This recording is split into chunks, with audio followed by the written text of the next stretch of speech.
వంశీ మళ్ళీ మనలోకి తిరిగొచ్చాడంటే దానికి కారణం వసుంధరే. వసుంధర ఎప్పుడు ఎప్పటికీ వంశీ పక్కనే ఉండాలి.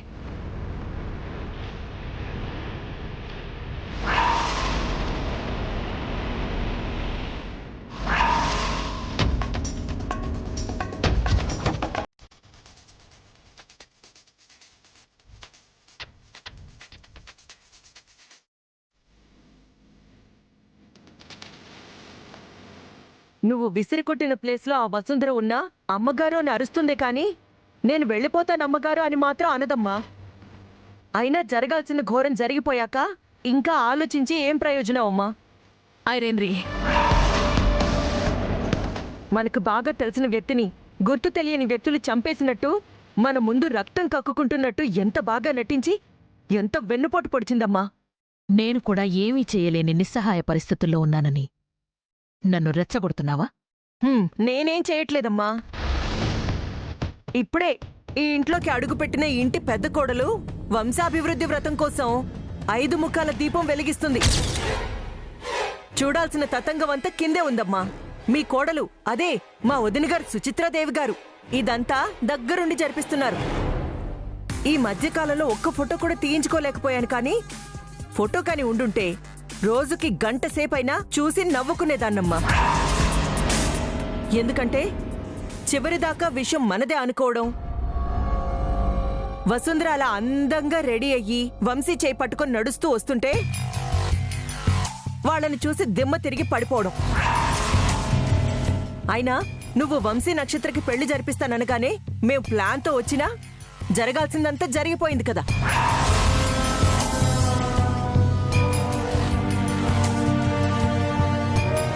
నువ్వనుకున్నట్టయితే ఏమీ జరగలేదైరేంద్రి. ఇందాక వంశీని ఎందుకు ఆశీర్వదించలేదో తెలుసా? నా మనవడి పక్కన నా మనవరాలు నక్షత్ర ఉన్నప్పుడే ఆశీర్వదించాలని నిశ్చయించుకున్నాను. తప్పని పరిస్థితుల్లో అనివార్య కారణాల వల్ల జరిగిన వాళ్ల పెళ్లికి విలువ లేదైరేంద్రి.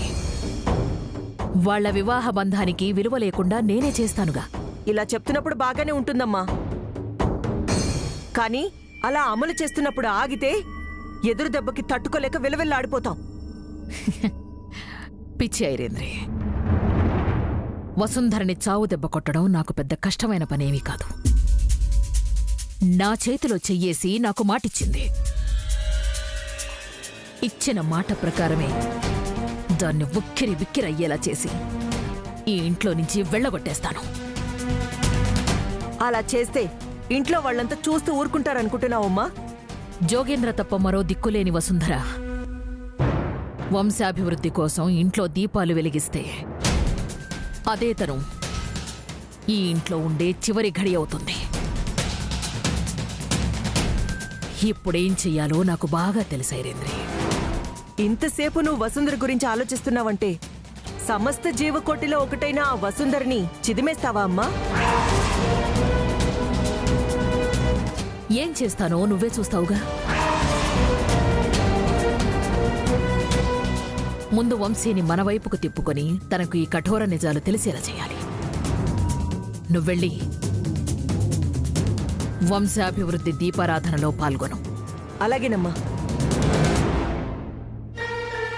వసుంధర, నువ్వు నాకిచ్చిన మాట గురించి వంశీకి చెప్పబోతున్నాను.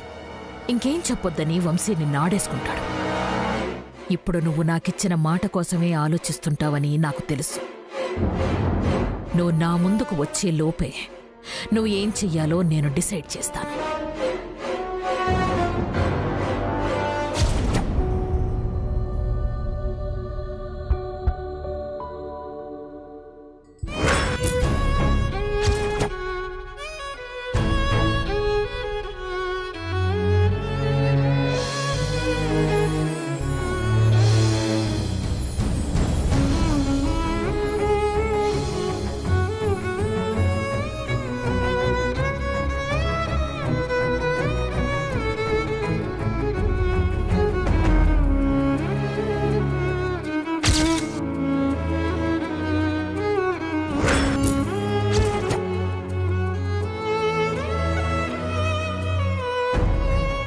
చిత్రసేన్ గారు, మన ప్రేమ పెళ్లి ముందే ఊహించారేమో వసు.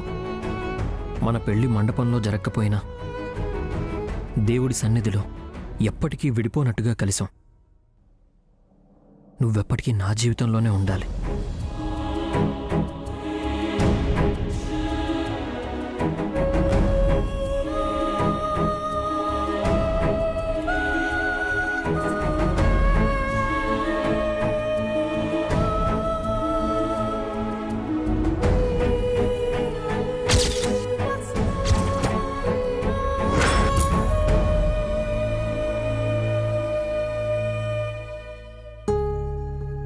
ఎప్పుడో మన ప్రేమ మొదలైనప్పుడు మన ప్రేమకి చిహ్నంగా మన ఇద్దరి ప్రాణాలు ఇందులో ఉన్నాయి వసుంధర.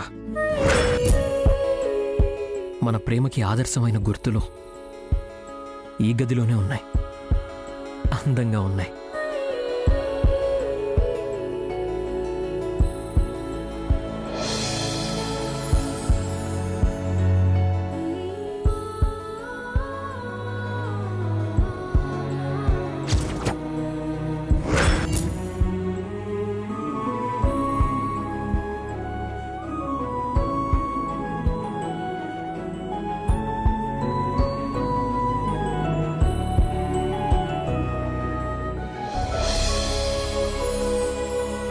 వద్దు వసుంధర. కాఫీ తీసుకోండి సార్. ఇప్పుడు కూడా ఇది నేనే తీసుకున్నా Vasundhara. Sorry sir. Vasundhara, coffee తర్వాతైనా తాగొచ్చు, ముందులేరా. నీతో మాట్లాడాలి, రా.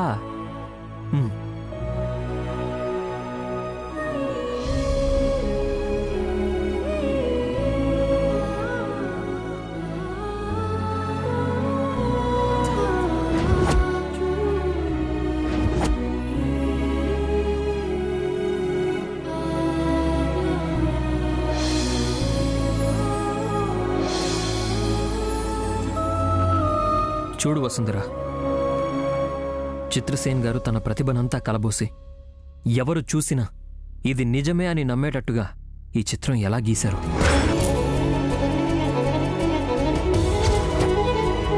అవును సార్, మీరంటే ఆయనకి చాలా అభిమానం. అందుకే మీకు నచ్చిన హార్ట్ ఫ్రెండ్ బొమ్మని ఎంతో అందంగా గీశారు. నన్ను మార్చడానికి, నువ్వు నా జీవితంలోకి వచ్చిన మనల్ని గెలిపించడానికి మురళి, నక్షత్ర, చిత్రసేన్ గారు చాలామంది సహాయపడ్డారు వసుంధర.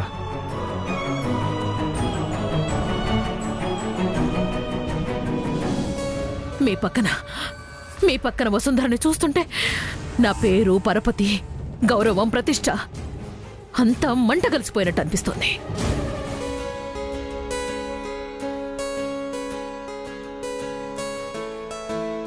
వసు, నీకు ఈ బెలూన్ సంఘటన గుర్తుందా? మనం ఒకరినొకరు ఎంత ఇష్టపడుతున్నామో తెలుసుకోవడానికి పోటీపడి మరి తయారు చేసిన బెలూన్.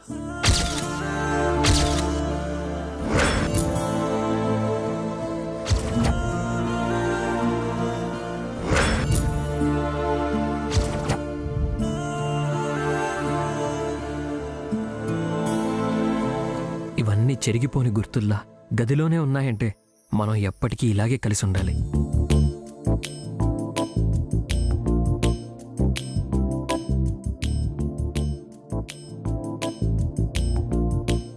రావు సుందర.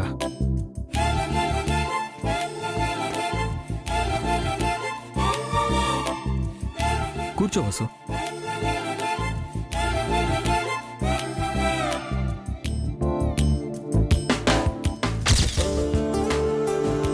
అయ్యో Vamshi sir. Thank you Vasu, నువ్వు కూర్చో. నువ్విలా పిలవాలనే బామ్మ మాటలు గుర్తెచ్చుకుని నువ్వు బాధపడకూడదనే ఇలా చేశాను. అయ్యో అలా ఏం లేదు వంశీ సార్, నేను బానే ఉన్నాను. అపర్ణ మేడం కొంచెం కోపంగా ఉన్నా ముందు ముందు మారిపోతారు. త్యాగం, సహనం, ఓర్పు నీ నుంచే తెలుసుకున్నాను వసు. త్యాగం కోసం నీ బాధ్యతనే వదిలేశావు. నా వల్లే నిన్ను నిందిస్తున్నా సహనంతో భరిస్తూ వచ్చావు. నన్ను అమ్మకి అప్పగించాలన్న బాధ్యతతో ఎదురవుతున్న సమస్యలని ప్రేమతో పరిష్కరిస్తూ నన్ను ఇక్కడికి తీసుకొచ్చావు వసు. మా అప్పుకి నేను నా భార్యగా అంగీకరించడం ఇష్టం లేదు. కానీ అప్పుకి ఇచ్చిన మాట కోసం నన్ను ఒంటరిని చేసి వెళ్ళిపోద్దు వసు. నువ్వు దూరం అయిపోతే నన్ను మామూలు మనిషిగా నువ్వు కూడా మార్చలేవు వసు. అలా ఎలా అనుకుంటావేమో, నేను శవంగా పడుంటాను కాబట్టి. సార్, మీరు అలాంటి మాటలు మాట్లాడకండి. నువ్వు నమ్మే ఆ శ్రీరామచంద్రుణ్ణి నేను నమ్ముతాను వసుంధర. నువ్వు నా నుంచి దూరంగా ఉండకూడదని ఆ దేవుణ్ణి కోరుకుంటున్నాను. మీరు నాకు దూరంగా ఉన్నా ధైర్యంగానే ఉంటుంది వంశీ సార్. కానీ మీరు ఇలా మాట్లాడి నా మనసుని బాధ పెట్టకండి.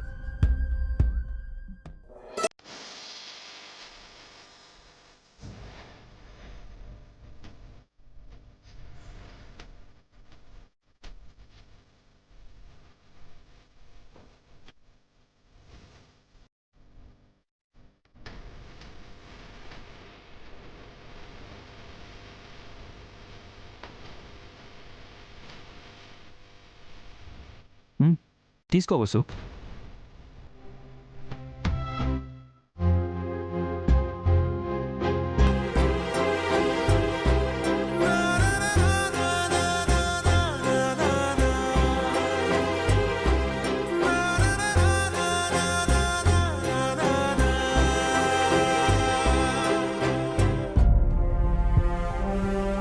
అపర్ణ మేడం మిమ్మల్ని గారాబంగా పెంచారు వంశీ సార్.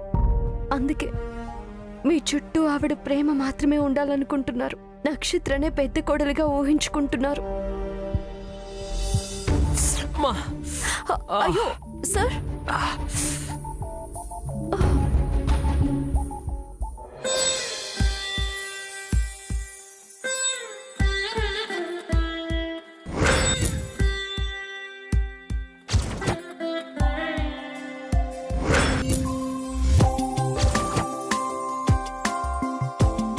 బాగా వేడిగా ఉన్నట్టుంది.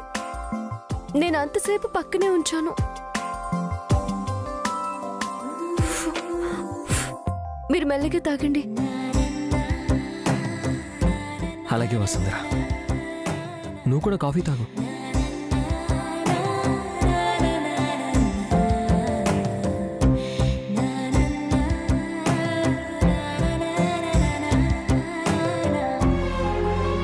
అలేఖ్య క్షేమంగా ఉండాలంటే మీ నుంచి నేను దూరంగా వెళ్ళిపోవాలి. కానీ నా నుంచి దూరం మీరెప్పటికీ కోరుకోరు. ఇప్పుడు నేనేం చేయను వంశీ సార్?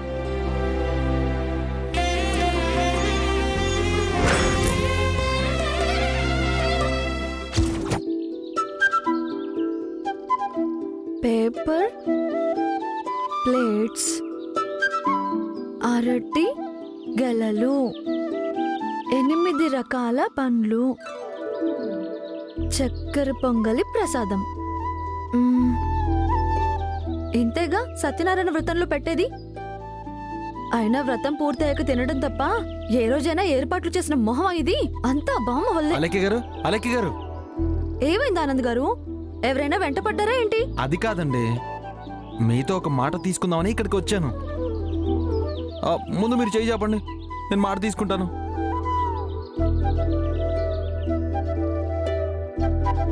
ఇలాంటి పూజల వ్రతాల్లో ఆనంద్ గారికి అనుభవం ఎక్కువ. ఒకసారి నేను రాసిన స్లిప్ ఆయనకు చూపిస్తే సత్యనారాయణ వ్రతానికి ఏం కావాలో ఏం వద్దో ఆయనే చెప్తారు.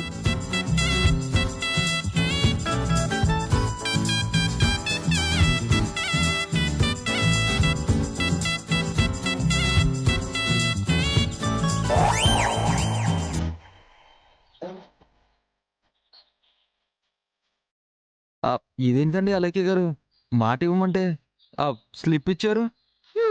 ఒక్కసారి చదివితే మీకే తెలుస్తుంది ఆనంద్ గారు.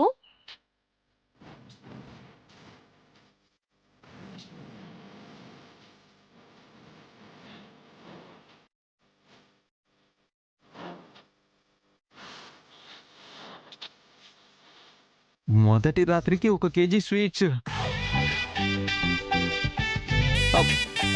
స్వీట్సా? 1 గ్లాసు సరిపడా పాలు, ఏంటి పాలు? ఏంటి పాలా?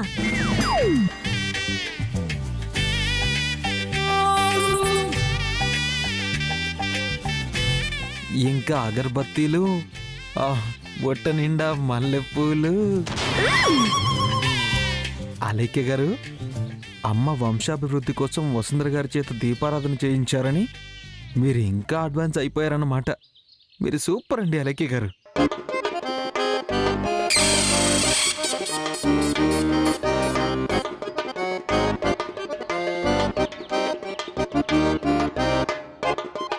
ఆనంద్ గారు, ఏంటి మీరు చెప్తుంది?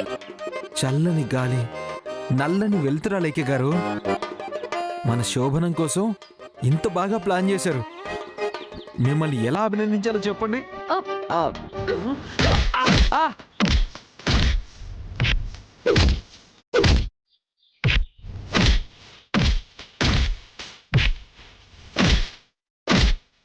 ప్లీజ్ అండి, అబ్బా కొట్టకండి. మీరు బాగా దారి తప్పారు ఆనంద్ గారు. ఆ, మీకు ఇలా జరగాల్సిందే. ఆగండి అలైక్య గారు, ఒక్క నిమిషం అలైక్య గారు.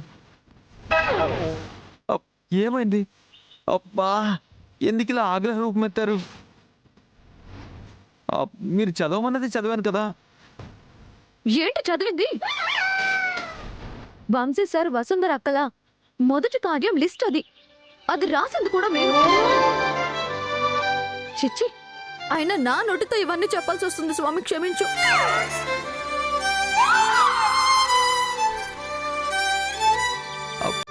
మరి మీరేం రాశారా లెక్క గారు? పేపర్ తిప్పి చూడండి శ్రీవారు.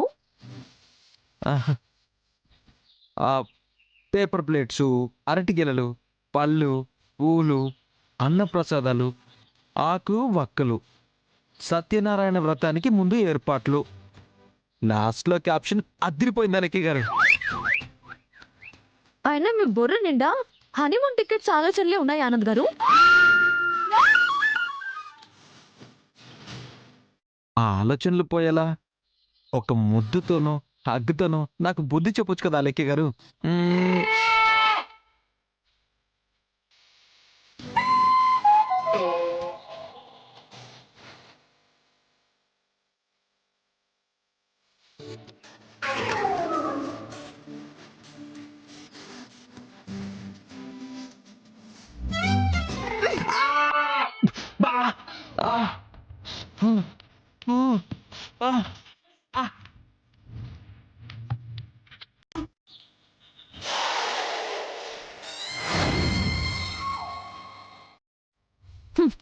ఇకపై మీకు ఇలాగే కళ్ళు తెరిపిస్తాను ఆనంద్ గారు. ఆలకి గారు, ఎందుకండి చింపేస్తున్నారు? ఇది కూడా మీకు బుద్ధి చెప్పడానికే. అర్థమైంది కదా? అసలు మీ మనసులో నేనున్నానా? మీ మనసు కట్టుబాట్లతో కట్టుబడిపోయింది. ఓహో, అవునా ఆనంద్ గారు? ఏంటి ఆనంద్, ఏదో మనసు కట్టుబాట్లు అంటున్నావు? మిమ్మల్ని కూడా మళ్ళీ కలపమంటావా ఏంటి? అదేం లేదన్నయ్య, సరదాగా మాట్లాడుకుంటున్నాం అంతే. వీళ్ళ అన్యోన్యత చూస్తుంటే త్వరలోనే ఇంటికి వంశోద్ధారకుడు వచ్చేలా ఉన్నాడు బావా. నక్షత్ర, ఏంటి నువ్వు మరి అన్నయ్య ముందు? ఆనంద్, నక్షత్రం కూడా నిన్ను సరదాగా ఆట పట్టిస్తుందిలే. ఎదుగో నక్షత్రం, మా ఆయన్ని నా ముందు ఆట పట్టిస్తే నేను ఊరుకోను.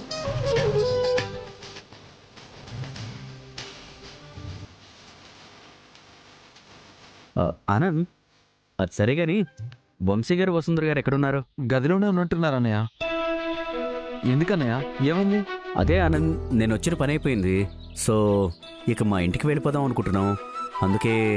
ఏంటన్నయ్య నువ్వు అనేది? సత్యనారాయణ వ్రతంలో మనం అందరం కూర్చోవాలని అమ్మ చెప్పింది కదా. అంటే నక్షత్ర బలవంతం చేసిందేమో ఆనంద్ గారు అత్తగారింటికి వెళ్దామని. అమ్మో, ఇందులో నా ప్రమేయం ఏమీ లేదు అలేఖ్య. అంత భావ నిర్ణయమే. అన్నయ్య, మీ నిర్ణయమేనా? మీరు ఇక్కడి నుంచి వెళ్ళిపోతామంటే మేము ఒప్పుకోం అన్నయ్య. రండి, వంశీ అన్నయ్య దగ్గరికి వెళ్దాం. మీరు అన్నయ్యకే సమాధానం చెప్పాలి. రండి అన్నయ్య. ఏమైంది ఆనంద్? మురళి అన్నయ్య ఇక్కడ నుంచి వెళ్ళిపోతానంటున్నాడు అన్నయ్య.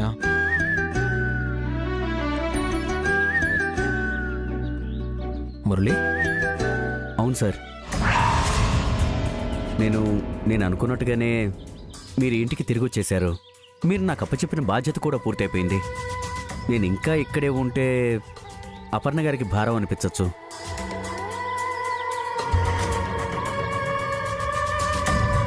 మేము వెళ్ళిపోదామని నిర్ణయించుకున్నాం.